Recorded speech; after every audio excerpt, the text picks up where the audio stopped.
The prophet had some hard words to say when God sends him. The prophet Amos, we know Amos wasn't the son of a prophet. Amos didn't come from a line of preachers. Amos didn't go to the seminary. Amos was a shepherd. Amos was working out with the trees, the sycamore trees. He's out in the wilderness. He's out in the fields. And what have I found out? When the preachers that call themselves preachers are not speaking the truth to power, are not using their prophetic voices to say that is wrong. See, the church ought to be building bridges, not building walls. The church ought to be bringing folk in, not telling folk you can't come in this way. But see, Amos comes because God can't find anybody at the church house that's going to stand up for righteousness. God can't find anybody that's going to fight for the poor, and not fight just so they get some, but fight to tear down the systems that allow poverty to circle and keep going in our communities.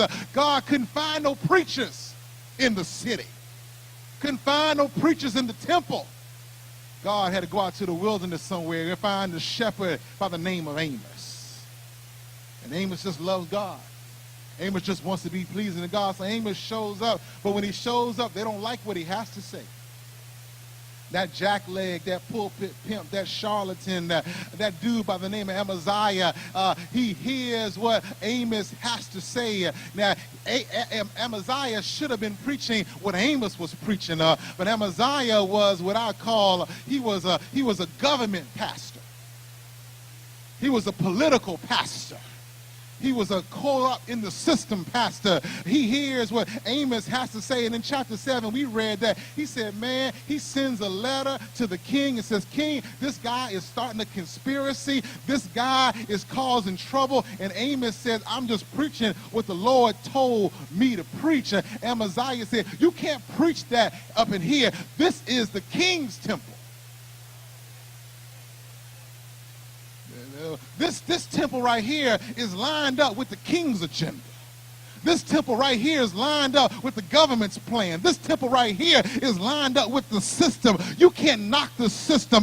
We're supposed to go along with the system. We're supposed to be happy campers. Even though there's poor, we're not supposed to fuss about it. We're just supposed to have our little worship services and have our Sunday morning parties and shout a little bit. We're not supposed to go to the mayor's office and demand they do something right. We're not supposed to protest. We're not supposed to walk out there and say this is wrong. No, Amos, you got it wrong.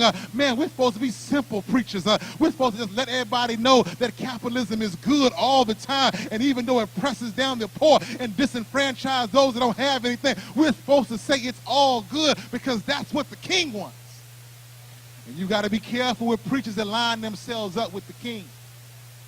You got to be careful with preachers that line themselves up with politicians all the time. You got to be careful with preachers that say everything, whether it's Republican or Democrat, is all right. You got to be careful of them folks. In one position, they're always looking for a photo shoot. Always looking to an invitation to sit around with the president. If you're sitting at the president and you're not challenging the president, you're just a king's priest. We got too many king's priests these days. And so one of the first things you need to understand, God says you can miss me with that when you just align yourself up with the king.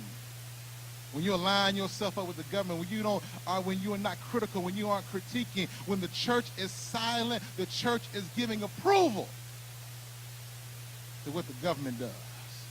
When the church is silent, we're giving approval for all this stuff that Mr. Cheeto Man is doing. The church has lost its prophetic voice. Everybody who calls themselves a prophet ain't nothing but they want to prophesy a Mercedes on you, prophesy a new job on you. Where are the real prophets at? Where are the prophets in line with Scripture that came and spoke truth to power? The church can't be silent, but the church must raise its voice.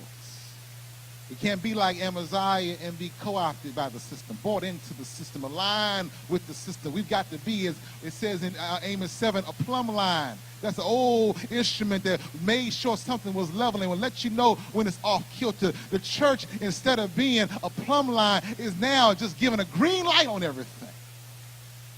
I hear people say we oughtn't criticize any politician. We should just pray for them. Well, I'm going to pray and protest.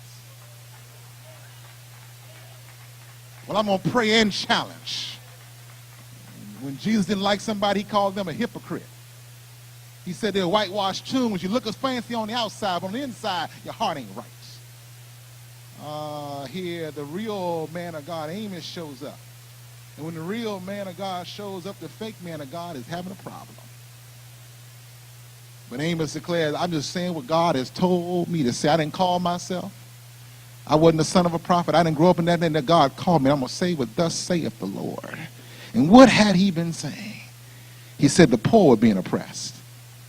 He said the rich were stealing. Read all of Amos. And it talks about how the rich take from the poor. Even back then, money had a funny way of leaving the poor's hands and finding its way into the rich's hands. And God always had a system where the money should have been circulating back to the poor, redistributing the wealth. You say that now, folks will say something's crazy about you. But that's how God, if you can't say you know the Lord. And God always had a system where the wealth was to be redistributed. It wasn't until the people became greedy that he did not redistribute the wealth. It makes no sense for you to have everything and your neighbor to have nothing. And God sends the prophet to say, don't you see this is wrong? They don't have anything because y'all have taken it all and have hoarded all the wealth.